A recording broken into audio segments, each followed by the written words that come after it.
ಜಬ್ಬಾರ್ ಅವ್ರನ್ನ ಪಾರ್ಟಿಯಿಂದ ಉಚ್ಚಾಟನೆ ಮಾಡಲಾಗಿದೆ. ನನಗೆ ಗೊತ್ತಿಲ್ಲ, ನೀವೇ ಹೇಳ್ತಾ ಇರೋದು, ನನ್ನ ಸುದ್ದಿ ಬಂದಿಲ್ಲ ಅದು. ಈಗ ಥರ ನೀವು ಹೇಳ್ತಿದ್ರೆ ಚೆಕ್ ಮಾಡಿ ನೋಡ್ಬಿಟ್ಟು ಹೇಳ್ತೀನಿ ನಾನು.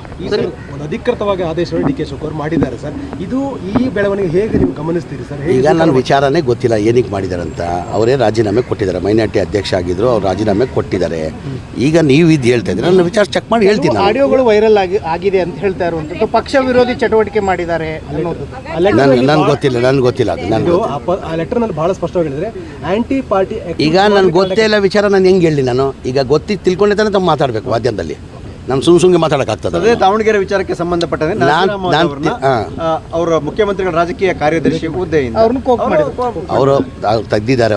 ಅದಕ್ಕೆ ಅವ್ರ ಮನೆಗೆ ಹೋಗಿದ್ದೆ, ನಾನು ಸಮಾಧಾನ ಮಾಡಿ ಬಂದಿದ್ದೀನಿ. ಮೋಸ್ಟ್ ಸೀನಿಯರ್ ಲೀಡರ್ ಅವರು. ನನಗೂ ಎಲ್ಲ ಒಂದು ಕಡೆ ಅವ್ರು ಆಗಿರೋದು ನನಗೂ ನೋವಾಗಿದೆ. ಈಗ ನಸೀರ್ ಅಹಮದ್ ಮನೆಗೆ ಬೆಳಗ್ಗೆ ಹೋಗಿದೆ, ಅವರೇನೋ ತುಂಬ ಬೇಜಾರಲ್ಲಿದ್ದಾರೆ ಅಂತ ಗೊತ್ತಾಯಿತು. ಹಾಗಾಗಿ ಹೋಗಿ ಅವ್ರಿಗೆ ಮಾತಾಡ್ಕೊಂಡು ಬಂದಿದ್ದೀನಿ, ಧೈರ್ಯ ಹಾಕ್ಕೊಂಡು ಬಂದಿದ್ದೀನಿ. ಅವ್ರು ತಮಗೆಲ್ಲ ಗೊತ್ತಿದ್ದು ಇವತ್ತಿಂದೆಲ್ಲ ಭಾಳ ವರ್ಷದಿಂದ ಮೋಸ್ಟ್ ಸೀನಿಯರ್ ಅವರು. ನಮ್ಮ ಮುಸ್ಲಿಂ ಮೈನಾರಿಟಿದಲ್ಲಿ ಮೋಸ್ಟ್ ಸೀನಿಯರ್ ಯಾರಿದ್ದಾರೆ ಅಂದರೆ ಅದು ನಸೀರ್ ಅಹಮದ್ ಸಾಹೇಬರು ಮೋಸ್ಟ್ ಸೀನಿಯರಲ್ಲಿದ್ದಾರೆ. ಹಾಗಾಗಿ ಅವ್ರಿಗೂ ಎಲ್ಲೋ ಒಂದು ಕಡೆ ಮನ್ಸಿಗೆ ನೋವಾಗಿತ್ತು, ನಮಗೂ ನೋವಾಯಿತು.